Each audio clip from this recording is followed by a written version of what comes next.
Hello, everybody, and good afternoon. Welcome. That's what I was looking for. Thank you to the Interdisciplinary Humanities Center.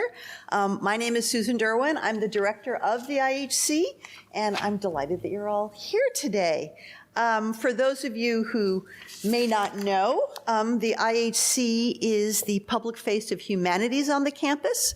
The center runs programs that draw upon the expertise, practice, and skills associated with the humanities to support scholars in the production of new knowledge and to empower community members as agents of social change.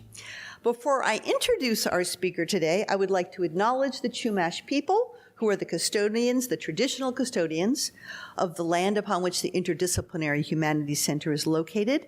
And I would like to pay respect to elders, both past and present, as well as other indigenous people present. Now, to today's event. Our speaker is Josephine. You go by Josephine? Josephine Metcalf, a senior lecturer in American Studies at the University of Hull, where she is co-founder and co-director of the Cultures of Incarceration Center and program director for the MA in Incarceration Studies. Her research centers on representations of gangs and prisons in a range of cultural forms and the ways in which these have been received by audiences. She has published on the life and works of Luis J. Rodríguez, narratives by formerly incarcerated writer Sean Atwood, and Guantanamo Bay memoirs.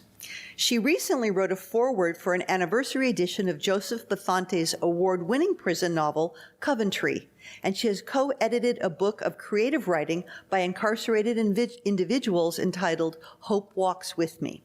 She has worked extensively in prison education in the UK, and currently she is facilitating a women's book group at the Santa Barbara County Jail.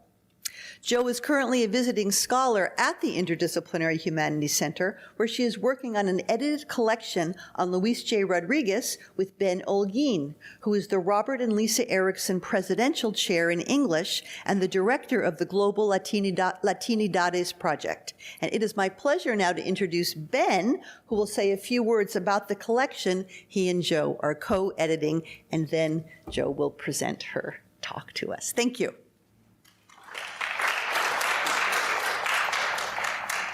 So I'll be brief so that we can focus on Jo's presentation, but the one thing I do want to stress is the reason we're making a big deal about her foray into the archives about somebody we may not even know about, Rodríguez is Rodríguez guy, 20,000 Rodríguezes in the world, right?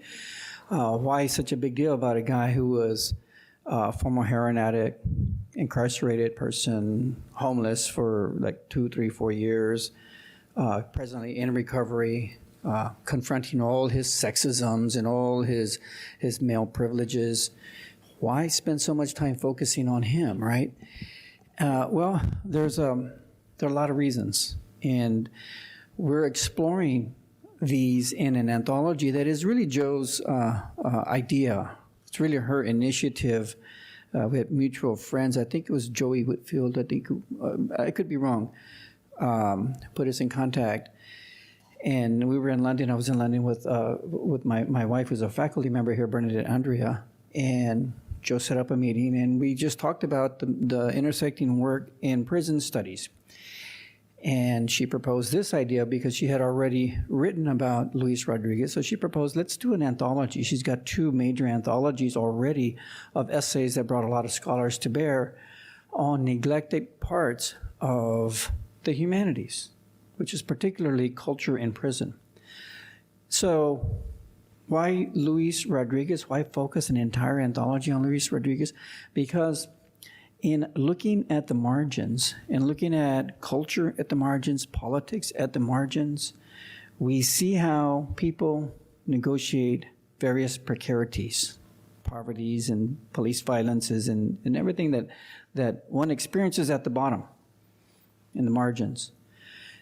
And we see more precisely how their survivances, that is their existence, their survivance, their resistance, frames the center, challenges the center, introduces alternatives to hegemonic paradigms.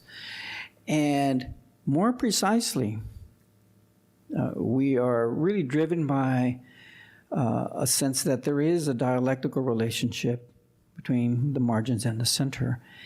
And even more importantly, we are motivated by trying to recover some of the lost knowledges that exist in the margins, particularly from the people who have been debased and dismissed throughout history. It's the prisoners, it's the poor, it's the outcasts, it's the drug addicts, right? It's et cetera, the houseless folks. And we have long known that new knowledge has always come from the margins, and that people in the margins have a survivance because they develop skills. You know this through double consciousness. You know, you have to learn the dominant culture and your own culture if you're black in the U.S. Women have multiple consciousness as they navigate. Queer folks have multiple consciousness. You basically have assets because you're marginalized. And it's these assets that enable you not just to survive, but to plot. Right? To plot a different alternative society. Now, it's not always put together so neatly, but Luis Rodríguez is one of these intellectuals who, from the margins, theorized his condition, how he got there, what was responsible for it, and how he might join others in plotting a new society. So he joined the Communist Party and Socialist parties and other things. He's a very interesting intellectual, similar to Malcolm X, so to speak. And we're focusing on his unique story of becoming what we call an organic intellectual, somebody who is from the margins, whose allegiances are still with the margins. And we're also, and this is again coming primarily from Joe, critiquing some of the limits and some of the things that still need to be worked out in his life and work as an activist and as an author.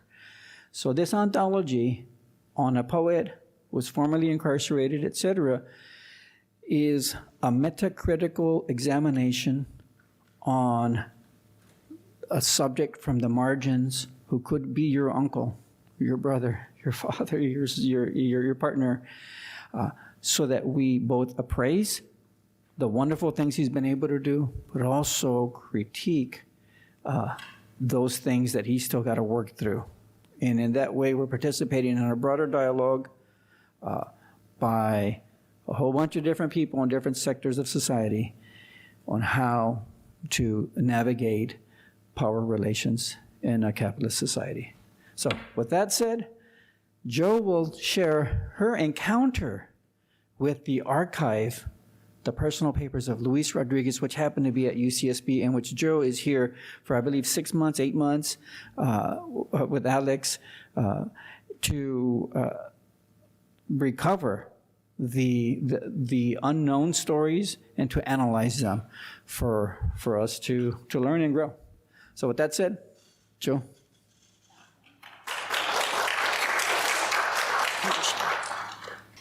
Just while I get set up here, just to say thank you so much to everyone for being here today.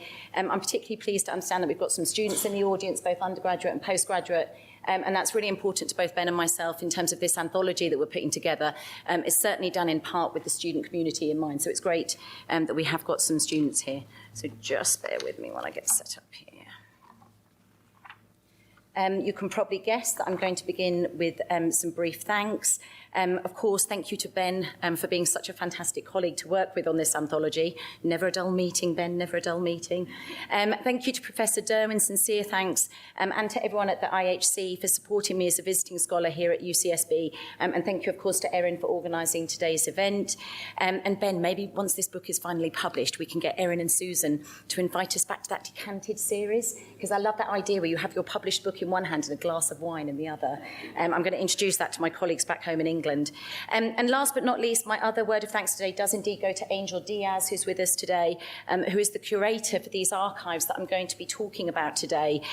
Angel and her colleagues here at the UCSB Library, you really have all been unbelievably helpful since I started this archival journey.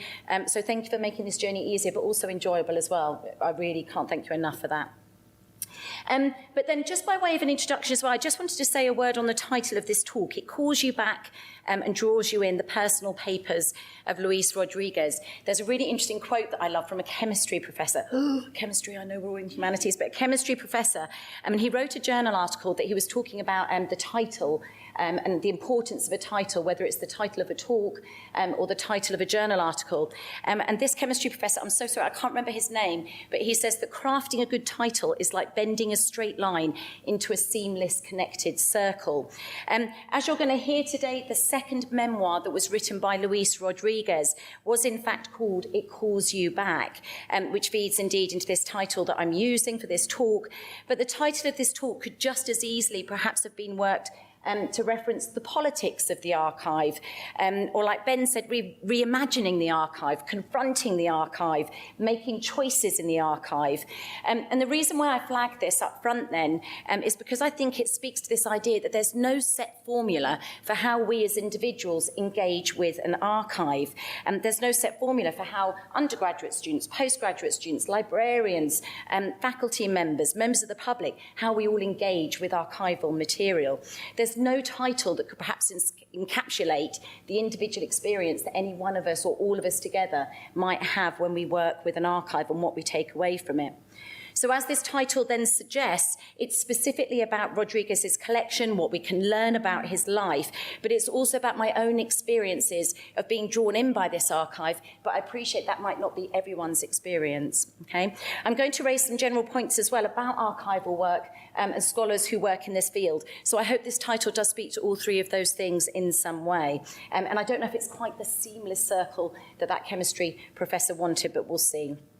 So, who is Luis Rodríguez then? Can I just ask if anyone has not ever read anything by Luis Rodríguez? And it's okay, I won't judge you, I promise. Anyone? Thank you. Okay, so quite a few of you. Okay, so it is useful then if we just say a little bit about who is Luis J. Rodríguez. I'll just begin with a quick introduction.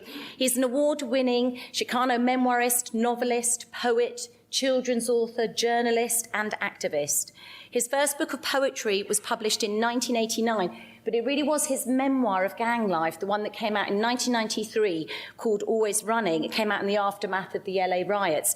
It really was that book, Always Running, that garnered him mainstream literary attention. Always Running and its sequel, It Calls You Back, that came out 18 years later, both of these memoirs show this ongoing commitment to a lived experience and to fighting social injustices. Since then, Rodríguez has been the Los Angeles Poet Laureate. He's run for California governor twice. And throughout all his work, he really has had this steadfast allegiance to proletarian politics and concerns for the working classes.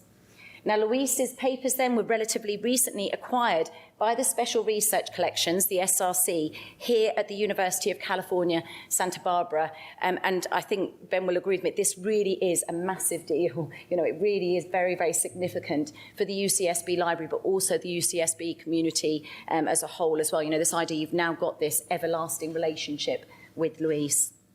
So the collection offers us an opportunity to expand our knowledge and understanding of the intricacies of someone's life and career beyond what has been documented in their publications and their public work. Now, academic Sadia Hartman, she has worked in archives for much of her career with a range of historical and personal documents. She speaks of the literal power that archives hold over researchers and the root of their research. She says sometimes there are things that I think I'm going to write about that I actually can't write about once I encounter the particular material. Or sometimes it just takes me in a direction that I wasn't expecting to go in at all.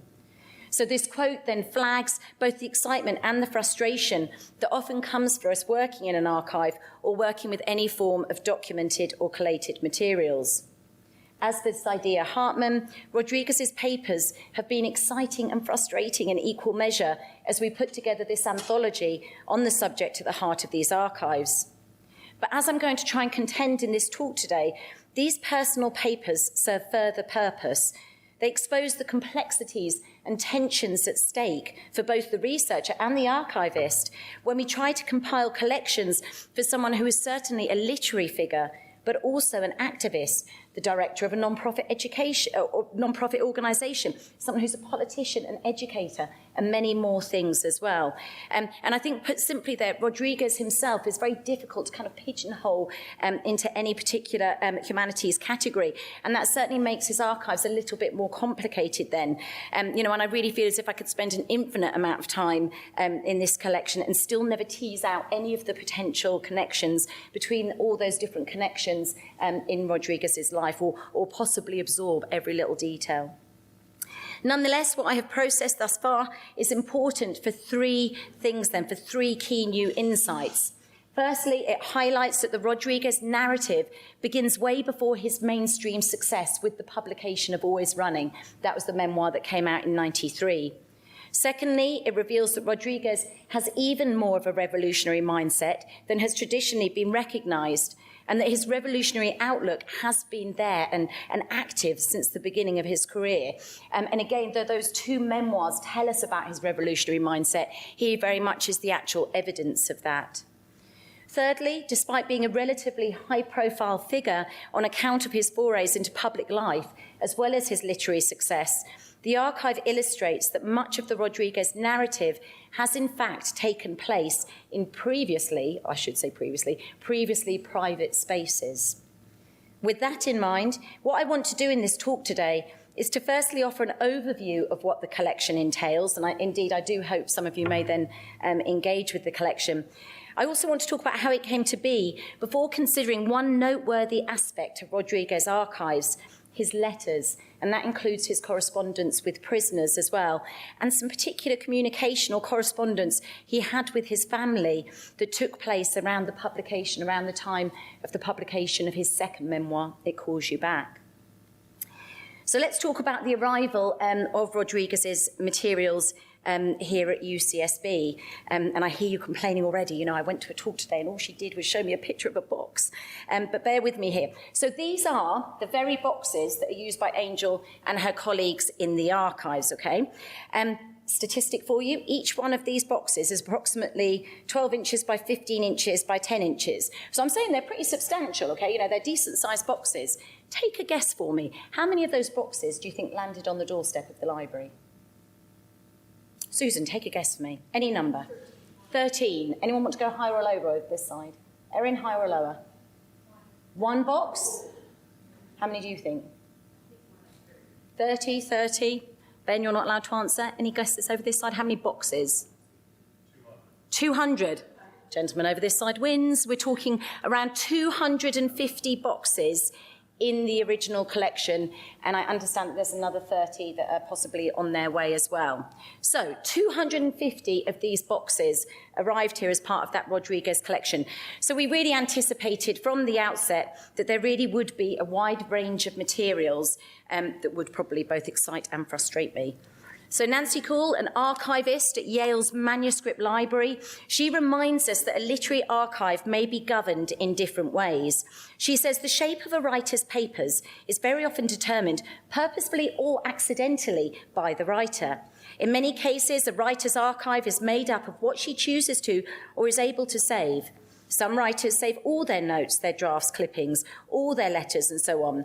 Others lose writings to fire, flood, or other calamity. And some writers save little, lose track of papers, or live in ways that makes assembling an archive challenging. So, Rodríguez's materials clearly fell into Cool's first category, saving all commencing in his late teenage years. Now, it was noticeable that there were few childhood artefacts, aside from the odd baby photograph, and aside from a few kind of memorial cards from young people's funerals in his early teenage years. And in a recent informal conversation, Rodríguez advised me that his mother had actually thrown out all of his earliest notebook musings. And of course, the implication of that was that otherwise Rodríguez would have collected all of those as well. So it would have been more than 250 boxes. Nonetheless, the fact that Rodríguez accumulated even youthful materials and had this very early interest in the shaping of his life, it is worthy of note. The collection includes, for example, numerous copies of the Aztec newspaper. Now, this was his high school newspaper, famously detailed in Always Running. He talks about it in that memoir.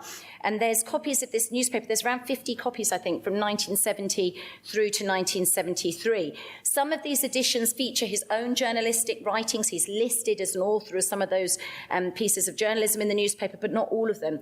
But presumably, he may well have used these to help him write his first memoir, given that they reference his high school teachers, Mrs. Baez and Mr. Perez. I should actually ask, who has read Always Running? Hands up. Oh, thank you, Susan. Oh, look, director of the IHC and my husband. There you go. Well, you two will know. You'll make that connection then between these newspapers that talk about Mrs. Baez and Mr. Perez. And it reminds us that working in literary archives will also involve some conjecture as well as confirmation on the part of the researcher. That a writer holds on to such materials is arguably not surprising because, of course, when you're a journalist, you've got to build that portfolio of work, haven't you? You know, you've got to show a portfolio of published pieces. It's almost key to securing further journalistic work. It was then also anticipated that the collection may be a little eclectic, given Rodríguez's own diverse activities since his high school days. And again, the anthology that Ben and I are working on very much speaks to this. We become privy to Rodríguez's early revolutionary mentors, figures like Nelson Peary, who would heavily influence his involvement with various communist and revolutionary organisations. We're also reminded of the wide range of jobs that Rodríguez held, including a bus driver, a school bus driver in the mid-70s when he was around 19, 20 years old. There were some poignant moments among the papers, including love letters from his first wife, Camilla, talking about their first child, Ramiro, growing inside of her.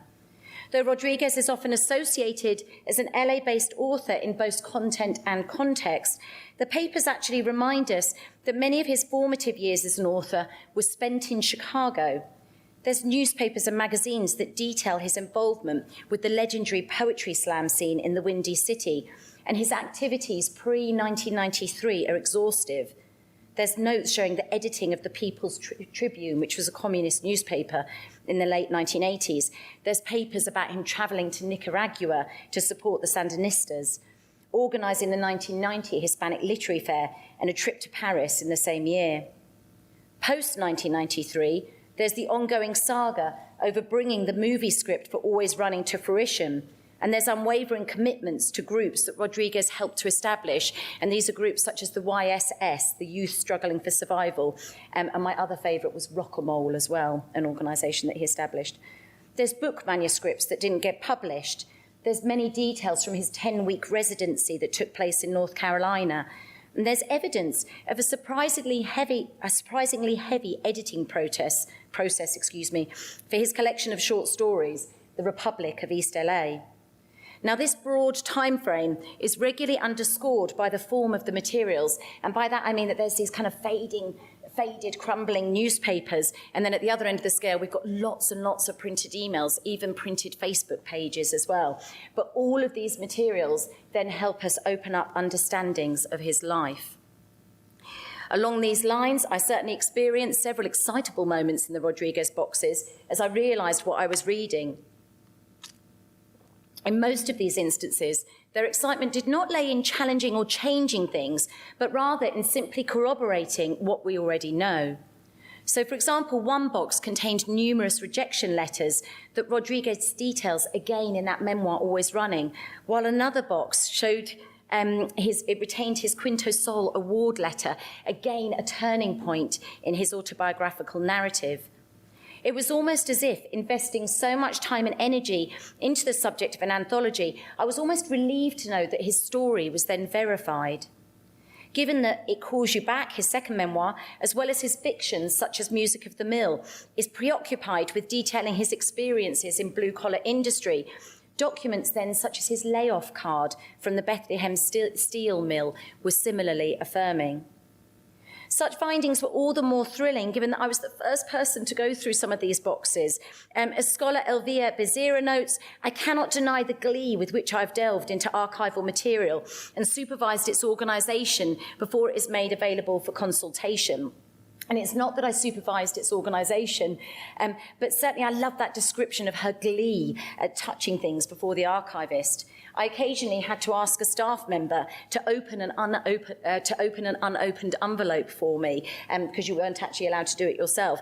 And though none of those unopened items ever actually relinquished anything profound, it still made me acutely aware of the novelty of this collection and served to draw me in further. It's also worth noting that within the special research collections at UCSB, the Rodríguez papers sit in the California Ethnic and Multicultural Archives. This is a permanent program that advances scholarship in ethnic studies through its varied collections of primary research materials. CIMA has particular interest in documenting the Chicano movement, which logically speaks to Rodríguez's own involvement in the movement, as we see, for example, in those Aztec newspapers. Nancy Kuhl is aware that writers' papers may change in visible and invisible ways, for example, being passed down from writer to descendants. Indeed, would surviving family members wish to remove anything incriminating about themselves? Similarly, Kuhl draws attention to the fact that if an archive becomes part of a research library collection, necessary institutional procedures describing, organising, rehousing and conserving may change it still in other ways. This is not to assume that institutionalisation is always a negative process, and I do want to stress that. Rather, in this case, for example, there were numerous boxes with exhausting numbers of kind of campaign leaflets. We mentioned that he ran for governor twice. I mean, Angel's eyes will probably roll if I bring up these boxes that literally had, the same leaflets, boxes and boxes of them with the same leaflet in them. So, of course, actually institutionalising that collection gives Angel and her colleagues the opportunity to remove some of those identical materials. So they can be condensed in productive ways. The contract between Rodríguez and UCSB was finally signed in July 2019, with Rodríguez retaining copyright, despite the process having been started over 10 years earlier. All prior attempts for possible acquisition, either by gift or purchase, failed when a now retired member of the SRC dealt directly with Rodríguez's then agent.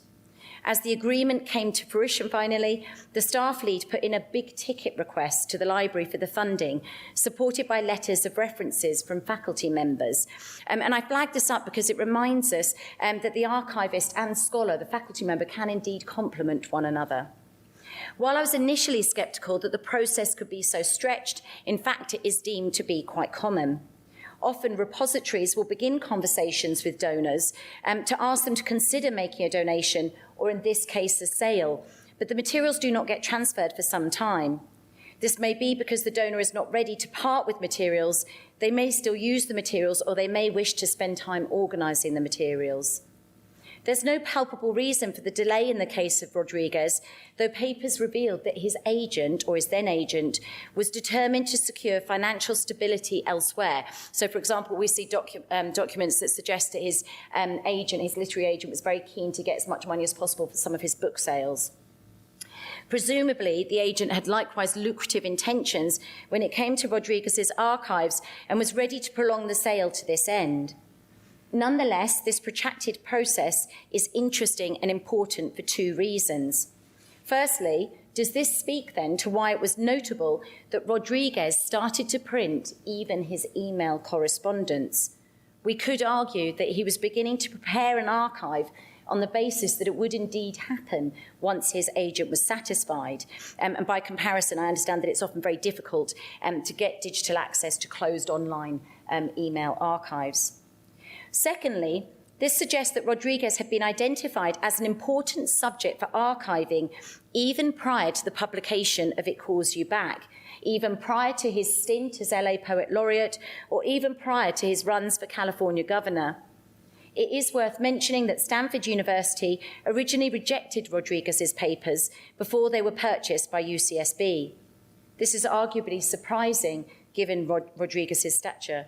And yet, does this also point to Rodríguez's life and literature as almost perhaps being too raw or not as safe as some other subjects for archival purchase? One of the most remarkable features of the collection, again, this is in my opinion, but one of the most remarkable features for me of the collection is Rodríguez's commitment to letter writing and collating personal correspondence. He seemingly writes back to every single letter that he has received over the years, whether to elementary students reading his kids' books, to high school students asking him to feed back on their graduation speech, to young people asking what happened to his homies at the end of his memoir. He writes back to aspiring writers who send him full manuscripts. In one letter, he says, "I know it takes me a long time to respond to my correspondence, but it is important to me. I will get back to you eventually." In most cases, his responses are always on the same letterhead and they're typed in the same style. The fact that Rodríguez frequently kept both the received letter and his typed response is also an interesting point to consider. Writing about author Henry James, scholar Jacob Nielsen notes that James asked correspondents to destroy his letters, having also done the same to their letters in his possession, and he did this in order to take measures to manage his authorship. Nielsen explains that James took this preemptive strategy at a moment when he was concerned what future readers and biographers would make of his private papers, including the threat of numerous letters, and hence he had a gigantic bonfire in his garden. Isn't that a great story? Did anyone know that about Henry James? Henry James and his bonfire. If James wanted to revise his authorial image by destroying personal evidence, Rodríguez ostensibly wants such paratexts to become part of his account or part of his record. This can be read, I think, as a conscious awareness on Rodríguez's part that one day he may secure sufficient authorial success to guarantee his place in a literary archive. Now, as we will document elsewhere in the anthology, Rodríguez's allegiance to supporting those caught up in the prison industrial complex is long-standing, and this is evidenced plainly in his personal papers. In one box alone, I think it was marked correspondence from prison inmates like 1997. It was basically just 1 year's worth. It is staggering in that one box how many people he responds to in states across the US from a range of prisons serving a range of various sentences. And again, the number of letters in that one box from just 1 year was staggering. The letters often follow a similar formula. He details what he's been up to. He encourages people at that time to write to his son Ramiro, who was also incarcerated. And he has the same phrase where he says, "Please write to my son Ramiro. Letters help him from getting depressed." But nonetheless, the letters are always personalised. Rodríguez offered feedback on poems that are sent to him by those prisoners. He writes to judges in their appeal cases. He writes to parole boards to support their request for pardons. And he sends those prisoners minutes and leaflets from his YSS organisation that I mentioned earlier. Some of those prisoners in that one box alone clearly write to Rodríguez regularly, and others in that box, he's even obviously taken the time to visit them as well. While reminding us of his unwavering support for those caught up in the prison system, these letters also point towards the longevity of his personal papers. You know, was he collecting those letters long before his archive was ever sold? And indeed, long before he ever used email as well. It also tells us about the prison system itself, not least that prisoners didn't have email until far more recently. Such correspondence with incarcerated recipients also raises wider questions about the ethics of personal papers. As Nielsen is quick to emphasise amidst James's conflagration, the very nature of the letter is, of course, that when mailed, it no longer belongs to the writer, but belongs to the recipient. A UCSB archivist clarified for me that this means the letter becomes the physical property of the recipient, but not the intellectual property. Thus, perhaps there are questions over confidentiality here. The authors of these letters, these prison authors, may never have named themselves. They might have changed the content of their letters. They might not have written of at all, had they known where their documents would find a resting place. Some scholars contend that this is not a legal concern, but rather an ethical one. And this poses difficult questions, I think. Is it the ethical responsibility of the donator of the personal papers? Is it the responsibility of myself as a researcher, or indeed the staff of the special research collections, to give consideration to those who had no say in the disposition of the papers? But what arguably I think is important here is that those prison letters do remain in the collection, even if perhaps they do so in protected realms. They play a significant role in Rodríguez's identity as an activist and author, and to dispose of them entirely would simply be doing a disservice. And even today, if you know anything about Rodríguez, even though he does charge a fee for most speaking events, which I'll talk about shortly, he actually rarely charges for any kind of speaking event connected to prison or any prison visits that he does.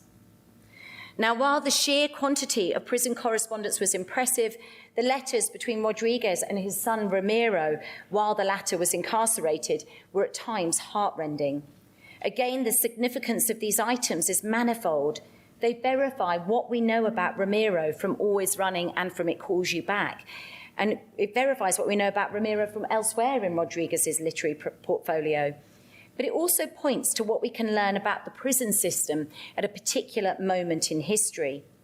In just one letter, I think it was dated February 1995, we are privy to the emotional pains of being parent to someone in prison. We're privy to the financial burden involved for both bail and lawyers. And we're privy to the guidance that so many young men need. You know, it's time for you to own your own life, he says to Ramiro. And we also see the punitive attitude of the US in the mid-1990s. There's this moment where Rodríguez says in that letter to Ramiro, the laws have changed. You barely missed them last time you got caught. You know, it's literally speaking to the laws that Clinton was writing at that time. In another letter from 1996, Ramiro, who was himself a father by that time, requests that Luis send him some poetry, and Rodríguez's reply stayed with me long after I left the special research collections that day. He said, I've enclosed some poems about fathers, sons, and daughters. I thought you might enjoy them, especially in thinking what you may confront when you get older. It's all part of the connection of life. And I think also as well, correspondence such as this also reminds us that we need to start to think carefully about the role of the archives for critical prison studies scholars as well. But that's another paper in itself, I think. So despite being acutely aware of my job as a researcher and the place of Rodríguez's papers in the special research collections, there is nevertheless sometimes a sort of discomfort in reading previously private correspondence. Henry Bartholomew Cox, writing in 1965, speaks of the work of historians in archives as educated snooping. I love that phrase, educated snooping, suggesting that the researchers' intentions are honourable, but when they seek to publish materials, they may then become an unwelcome guest. He says, such educated snooping is ill-calculated to win the warm approbation of those to whom it is an intrusion. Nonetheless, it continues to exist in the interest of scholarship, and it must persist within the bounds of reasonable good taste in order to advance the knowledge of our entire society. Now, my own educated snooping became a somewhat strange activity when I realised that I was actually reading my own correspondence with Rodríguez from over 25 years ago. When an undergraduate exchange student at UCSB from 1996 to 1997, I had read Always Running, and I was actually developing a dissertation undergraduate project exploring street gang memoirs. I wrote to Rodríguez at that time in 96, and I then eventually sent him a copy of the dissertation proper when I graduated in 1998. And I have to say, when I found this envelope in the archives, it took me a while staring at it before I realised what it was and that the writing was actually mine. And then I actually cringed. It took me a while to stop cringing as I read the opening pages of the thesis in the archives as well. But maybe eventually I'll go back there and actually read what I actually wrote in that thesis. Because, of course, in those days it was a paper copy. I haven't got a copy of that dissertation that I wrote. Anyway. But then I found further correspondence that I'd had with Rodríguez from when I brought him to England in 2010 on a speaking circuit with fellow gang expert Barbara Becknell. And I also found some printed emails that he'd printed off as well, where we'd had a great deal of correspondence in relation to a couple of journal articles that I'd written about him during the course of the 2010s, and I'd interviewed him for those articles. So there's a lot of email correspondence between us setting up these kind of formal academic interviews. Following that particular day working in the special research collections, I spent an evening reflecting on the complications of working, spent an evening reflecting on the complications of collating an anthology with archival work when you are not fully detached from the subject, and moreover, when the subject is still living. So seeing my own correspondence made me wince, or reading someone else's letters can make me feel somewhat intrusive. It was not the same as the uncomfortableness that came with dealing with certain content at time in these archives. Now, we know that revolutionary work is often awkward. We know that revolutionary work is often intended to make people sit up and pay attention, often through a sense of unease. We know that there's ongoing discussions around a so-called pedagogy of discomfort in order to effectively engage with theories of justice and liberation. We can certainly witness a similar kind of pedagogical style in Rodríguez's talks, in his TED Talks, if you haven't seen them, in his political campaigning and his other public events. Yet the disquiet that I felt in the archives at moments was disparate. I sensed there was the potential for embarrassment here through exposing private matters. My experience spoke to the idea that perhaps violating the privacy rights of individuals is particularly difficult when they are still living, and even more so when they are a celebrity of sorts. I don't know if you agree with me, but I feel if you've got a TED Talk, you become a celebrity of sorts. Yet this is obscured when you've got these luminary subjects like Rodríguez, who have seemingly, willingly put all these materials out there to tender. But these issues have then preoccupied scholars like Sarah Hodson, who asks how archivists should be expected to proceed when managing papers by living people who are often already celebrities. She cites advice provided by the Code of Ethics for Archivists, and this was then reprinted by the Society of American Archivists, I think it was. She says, or the code says, archivists respect the privacy of individuals who created or are the subjects of documentary materials of long-term value, especially those who had no voice in the disposition of the materials. But in our case study then, Rodríguez arguably did have voice here. He did have the opportunity to determine what may be private and what may be perhaps embarrassing.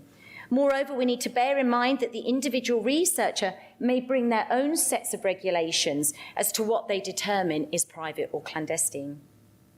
Certainly, my own personal discomfort arose in part because, as already determined, I have spent time with Rodríguez on a number of work occasions. But that's not to say that a fellow researcher may sit in a similar place. They may believe that the privacy boundary is crossed at a different point on the line. Hodson reminds us that in some instances, the subject themselves, or even their families or their heirs, may sanitize the materials before they arrive at the repository. And again, there's something interesting in that use of the word sanitize. While this may be understandable to protect the privacy of their loved ones, Hodson maintains that there is also a danger that, as a result, an archive may lose an important personal dimension that in most instances can never be replaced or recreated. As we know, perhaps compared with Henry James, who we've already mentioned, Rodríguez has ostensibly not sanitized his boxes. Or if he has in fact done so, if he has done any kind of sanitizing process and that these materials remain there even with his copyright, should the reader or the researcher of these papers accept this as an invitation to then discard their trepidation? Along these lines, one such example was Rodríguez's archival materials relating to his finances. Donators to archives are generally advised to remove any evidence of bank details or social security numbers, which certainly makes sense. Though there was no personal information like this as such, several specific boxes contain some explicit discussions about income. The presence of his literary agent, who I mentioned before, kind of pushing for profits, it's very noticeable they're in there. And there's also evidence of a speaker's agency as well. So he's got an agency for his literary works and getting book contracts, but then he's got an agent for his speaking engagements as well, which again certainly speaks to this idea that he's somehow a celebrity of sorts. His speaker fees at one point were $3,000 to $5,000 for a general event, $1,500 for conferences, and around $250 to $500 for high schools. As editors of this anthology, Ben and I have been astutely reminded when working with creative contributors that working for free detracts from writing commitments that may ultimately contribute to living expenses. We are aware that many writers may earn more on the speaking circuit than selling actual books. And thus Rodríguez's remuneration seems acceptable. And I quite like the fact that he had that reduction for high schools as well. It seems kind of commendable. But there is another box then that carries numerous letters that Rodríguez has written in support of asylum seekers. For example, a number of asylum seekers who are fleeing gang violence. There are numerous letters from immigration lawyers requesting that Rodríguez write an affidavit for their client. Rodríguez is in a position to do this given, as one lawyer notes, he is an expert on Central American gangs and he can wear different hats. However, while Rodríguez did this for free at first, he's soon charging $500 for a letter of declaration and another $500 if he's actually required to attend a hearing. When one lawyer protests that his client simply cannot afford these fees, Rodríguez respectfully lowers them. But as Rodríguez puts honestly in another letter, I need the money. Such sources of income do speak to the precarity that comes with trying to make a living through writing, particularly when Rodríguez has remained faithful to his working class commitments. Nonetheless, I read such letters in the Rodríguez collection with slight apprehension at first. There was almost this sense of exploitation or immorality at stake here. But my understanding of them later shifted when I came across another box that carried several pieces of correspondence connected to his debts in that same time period. Certainly, there's one box that informs us that Rodríguez owes money to the IRS, to credit cards. He can't get an equity loan on his house due to low credit scores. He owes significant repayment on his house without even taking out another loan. And reading this automatically then kind of rebalanced or reworked my understanding of those immigration letters. So it perhaps shows how dangerous it can be if we kind of dip in and out of an archive rather than consuming all the materials as a comprehensive body of work. Reading just one section of the Rodríguez boxes in isolation would have left me with a vastly different impression. So again, I think it's interesting to think about the choices that we make, sometimes kind of unintentionally or sometimes very casually in an archive, where we say, oh, I'd like to look at that box, but I haven't got time, so, I'm going to go now. And again, that may then reveal a certain story in a certain way that would have been oh so different if we had actually made time for that one last box on that day. This also illustrates the sheer importance of the archivist as well, and how their arrangement of materials, for example, situating financial materials together, can have a meaningful impact on how the researcher arrives at their understanding of subjects. The irony here is that the drive for financial gain has led to more archiving from subjects that are still living. There has been an increasing trend for repositories to collect authors' papers during the author's lifetime rather than after their death, which of course then means that those authors can benefit financially from those papers during their lifetime.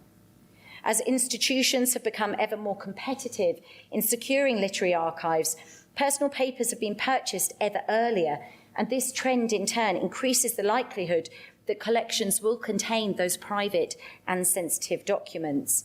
And in turn, again, this has then caused further kind of significant ethical and moral problems. One interesting example that Angel actually told me about was the Boston College and the IRA papers being a fascinating case. But again, it's just interesting, I think, to think about how we've got these ever-increasing ethical, moral dilemmas.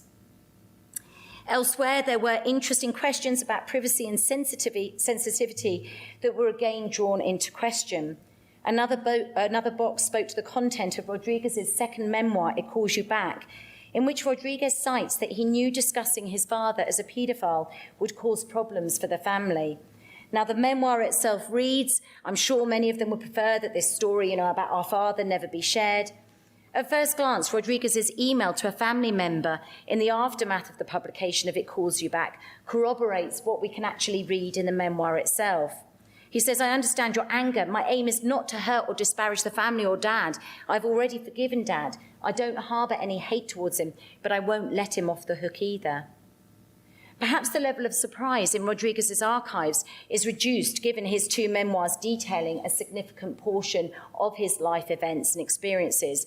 And certainly from that point of view, it's a very different archival experience, or a very different literary figure to someone such as author Thomas Pynchon, who was renowned for being so private, notoriously private, and who, of course, never wrote a memoir. So Rodríguez is renowned for being honest and forthright in his public talks and when questions are asked of him. Nevertheless, in this particular box that I was reading, I realised that the correspondence with the agitated family member concerned about revealing these family secrets was taking place after the publication of It Calls You Back. The family member was upset that the book had been published without Rodríguez talking to them first. There is again some irony here, that concerns about privacy are now being documented in public archives, and there's almost something unnerving for the researcher in then being privy to it. We're almost viewing something with these multiple layers of illegality. And there is something ultimately discombobulating about reading such correspondence when it has been consciously printed in email form. You know, these are all emails which have been printed off to become part of that archive.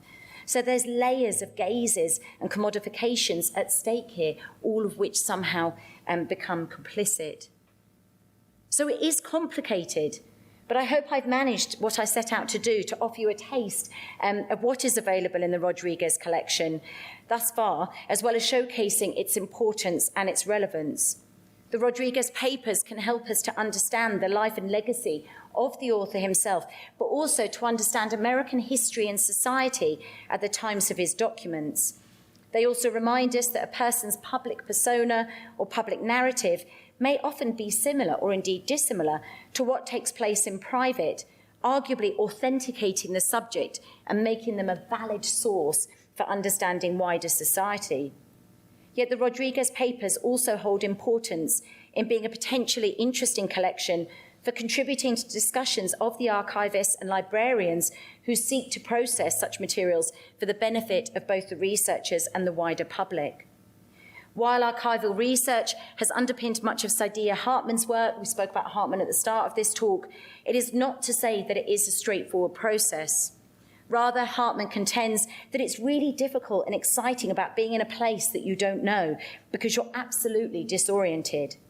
Such disorientation can be important because it challenges the way you look at things, because often you don't really know what you're looking at.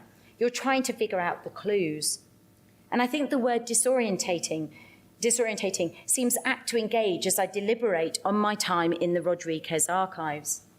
My role as a co-editor of an anthology on Rodríguez unequivocally speaks of my utmost respect for his writings and his work, and my firm belief concerning the role that he can play in the academy and other real-life pedagogical contexts. Yet both the researcher and the archivist must be careful not to shy away from these difficult revelations in the collection while simultaneously flagging any more kind of exciting or flattering discoveries. Indeed, they must think circumspectly about such disorientation that may occur. For centuries, writers, often memoirists, have exposed other people's misery, and scholars have ruminated such epicaricacia at length. Archives can also hustle or exploit the pain of family and friends, or share information which can be hurtful. But as we have seen in the case of the Rodríguez collection, such awkward snippets sit alongside more deliberately positive cultivation of the archive. We must respectfully collate all the materials together in light of the ultimate goal of contextualizing his work and life in real and complex ways beyond the celebratory hype. And thank you very much.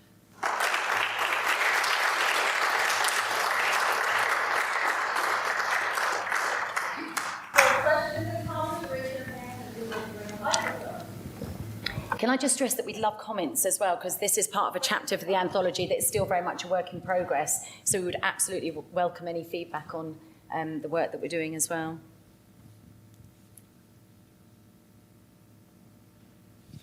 Yes. I was wondering what rights third party have that are mentioned within the archives. Say that again, sorry. I was wondering what rights third party have that are listed within the archives, are still living, and somehow make their way in your research. Okay. Angel, could you feedback on third-party rights at all? Sorry. So Angel, can I just introduce again? Angel's the lead curator for the Rodríguez papers, and she has been of utmost help in all of this work. But in terms of third-party?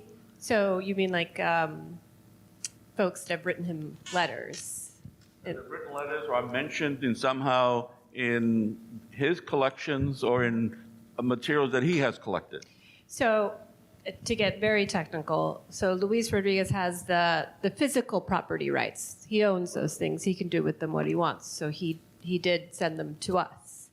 And we have the physical property rights of them. We do not have intellectual property rights. So although Josephine was able to come in and read the materials, she's not able to directly publish a lot. She can paraphrase, she can, quote lines, but that's pretty much how that works. So we would never say digitize all of the letters because we don't have the right to do that, but we hold them. Does that make sense? And how do you then direct researchers in the future regarding those rights? So it's my job as a curator to maintain relationships with our donors. So Luis Rodríguez. And so if Josephine wanted to pursue, say, conversations with Luis's sister, we would put, Luis in touch with Josephine, who would, yes or no, that would work that way, in that way. But otherwise, she doesn't have any right to, publish the letters, say. Yeah. And I think on that note as well, thank you, Angel, but in very simple terms, I emailed Luis and said that I was using these images from the collection in this presentation and ran it by him. And Ben and I will indeed run the chapter that we're writing about the archives past Luis as well. I don't foresee any problems with that. He's very open. He's been very receptive with you, hasn't he, Angel? He's very excited about the anthology. But out of respect, and indeed to respect the privacy rights of the collection, because we don't want to cause any problems for the library either, we will run this chapter past Luis. Sorry, I beg your pardon, Susan. I think Ben wanted to add to that. Sorry, Susan. Yeah, but related to that, there's a certain amount of autonomy and professional responsibility that Josephine and I and all the contributors have to be critical in a constructive way that isn't below the belt, isn't, unnecessarily cruel or nasty. But there are always these issues that come up. Josephine has found some, well, in her interviews, I guess, where you probably found this, is some really explosive personal stuff about, his relationship with his wife and other women. And it's like, you just cringe when, but she calls him out in these interviews that she's done. So there's a really fine balance between being honest and true without being destructive, but still dealing with some horrible stuff. My commitment is to bring out the unknown stories, particularly him questioning the legitimacy of capitalism in this country. We really get into dangerous things too. So it's a fine balance. When we share stuff with him, we're not giving him veto power. At least I'm not. At some point, it's going to be unsatisfying for everybody. He's not going to like what we say. We're not going to like some of what we find, and these subjects are always raw and uneven. So we'll find things that don't fit into the narrative that I want him to fit into, and the same with Josephine. So anyway, it's a negotiation, and it's a complicated thing. There's no roadmap, But Susan had a question. Can I just add to that very quickly, Susan? Do you mind? Sorry. I was just going to add, it's very interesting as well, I think, in the work that I've done on Luis Rodríguez. So I've interviewed him a number of times over the years for different academic pieces, and I interviewed him again recently for this anthology as well. I think he's sick of being interviewed by me, but anyway, it's been really interesting, I think, and I had this reflective moment a couple of months ago after I'd interviewed him most recently. And our anthology is certainly trying to kind of secure information about Rodríguez from different, multiple and varied sources. But it's very interesting. I had this reflective moment where I thought about what it means to do an interview as a researcher compared to working in the archives. And I said to myself, of course, is Rodríguez kind of more in control of his demeanor when we do an interview? Is he more in control of how he wants to be understood when we do an interview? And I then had this reflective moment because I'm still trying to figure out, as I tried to say in the talk, the extent to which he's still in control of things here with his archives as well. So having thought originally that he's far more in control of things with interviews, it's actually, I'm still trying to figure out what I'm doing with this reflective process about to what extent we can, he can control things in the archives as well. So coming back to your idea about, privacy and third-party rights, it's just been a very interesting journey for me thinking about now working in the archives rather than those straightforward interviews. Yeah. You're in a very difficult position because you're now learning of people alive through a third party. Yeah, absolutely. And so you basically been publishing that person's life through you. The one danger is that some of these stories involve abuse, such as his own son. That's been made public by him, but there are laws about revealing names of it. Oh, yeah, it's a really dangerous, ugly thing, you know, the more you dig into it. It's a negotiation, and it is, if you're the third party, you know, is libel and all kinds of, you know, legal ramifications come into play for us, for Luis, maybe the university. I don't know. It's a precarious type of negotiation, and thanks for these difficult questions about this. It's an ethical matter ultimately as well. Susan, sorry. Yeah, so I just want to. I think it's really an important pedagogical moment here for you to talk about intellectual property and your intellectual property. Are you able to, you own your interpretations of the material. Are you able to tell a story about your reading experience, what you learn from your perspective in talking about his life? That is certainly what I'm doing with this particular chapter in the anthology. And I think that's what I tried to explain, perhaps not terribly clearly at the start of this talk, is that we all come at archives differently. Right. But what is of interest for me here is what I've personally done with the archives and how I have interpreted them and how they've taken me on a particular journey. In terms of intellectual property, I don't quite know where that sits. Where does it ever sit with researchers and academics? But that's certainly... But that's your approach. That's what I'm interested in with doing this particular chapter, yes.